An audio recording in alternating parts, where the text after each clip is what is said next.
Alors dans cette vidéo, nous allons voir comment démarrer avec Flutterflow. Flutterflow, pour rappel, c'est un outil de développement low-code qui permet de créer des applications multiplateformes. Flutterflow est basé sur le framework de Google Flutter, qui lui-même utilise derrière le langage de programmation Dart. Allez, c'est parti! Alors comme Flutterflow est un outil 100% en ligne, la première chose pour pouvoir commencer à l'utiliser, c'est d'aller sur le site flutterflow.io et d'aller vers la page Start for Free. Donc à ce niveau-là, vous avez la possibilité de soit utiliser votre compte Google ou encore votre compte Apple, votre compte GitHub ou encore votre compte Microsoft. Vous avez également la possibilité d'utiliser le mode classique en utilisant un login avec un mot de passe. Donc comme moi j'ai déjà un compte, donc moi je vais me connecter. Hop. Une fois que vous êtes connecté, vous allez accéder à ce qu'on appelle le dashboard. Le dashboard, c'est un peu l'interface d'accueil qui va vous donner la porte à la création de projets avec Flutterflow. Au niveau du dashboard, vous allez avoir accès à un certain nombre de menus. Il y a notamment le menu Project. J'y reviendrai après. Ensuite, le menu My Organization, qui est important surtout si vous travaillez à plusieurs sur le projet. Donc, ça peut être intéressant surtout dans le cas où vous travaillez pour un startup ou encore pour une agence de développement mobile. Parce que c'est à ce niveau-là que vous allez avoir accès aux différentes menus qui vont vous permettre de partager des éléments entre les membres de votre équipe. Donc, il y a notamment Team Code Library dans le cas où vous avez du code à partager. Team Media Assets, c'est là où vous allez pouvoir partager les différents médias. Donc ça peut être une vidéo, un fichier PDF ou encore des images. Les Team Design Library, c'est les différents thèmes que vous pouvez partager avec votre équipe.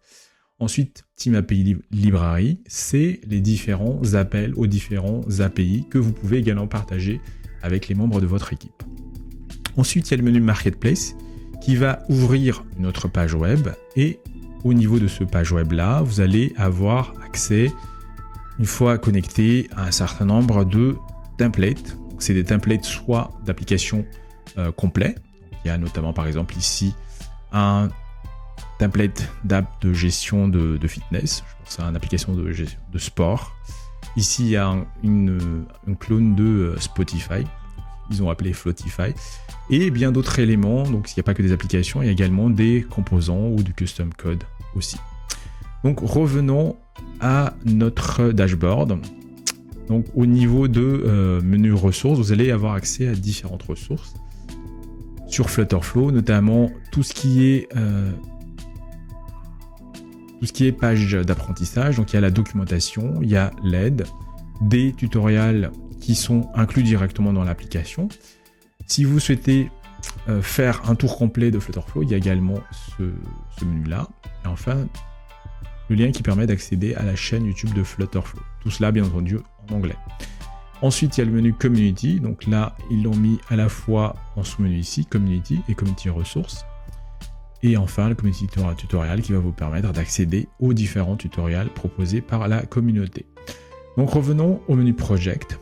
Au niveau du menu Project, vous allez pouvoir voir les différents projets que vous avez créés vous-même. Et c'est sur ce menu-là également que vous allez pouvoir créer votre premier projet.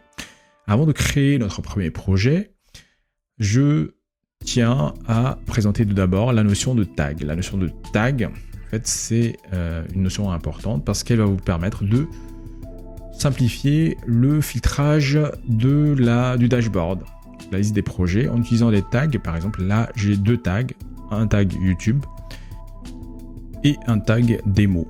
Donc, ça me permet de filtrer et de retrouver très rapidement les différents projets en fonction des catégories. En fait, un tag, c'est une sorte de catégorie. Donc, pour le moment, il n'est pas possible d'assigner plus d'un tag à un projet. Donc, pour créer les tags, c'est au niveau de ce menu-là, tag. Donc, là, vous pouvez soit créer vos tags personnels, je vais par exemple créer un tag Flutterflow, ou soit créer un tag qui est partagé entre les membres de votre équipe. Donc là, j'ai créé un tag Flutterflow, et si j'enlève le filtre, et là, par exemple, je décide d'assigner tag Flutterflow à ce projet-là, le tag Flutterflow va apparaître ici. C'est également à ce niveau-là que vous avez accès au menu qui va vous permettre de créer votre premier projet. Si vous n'aimez pas trop le mode light, vous pouvez également basculer en mode dark. Alors pour créer votre premier projet, vous allez cliquer sur Create New, ce qui va ouvrir un petit pop-up qui va vous proposer soit de créer un projet à partir de zéro, donc si vous cliquez sur Create Blank, ou soit de partir des différents templates qui sont fournis par défaut. En fait, c'est pas vraiment des templates, mais c'est des applications qui vont initialiser votre projet.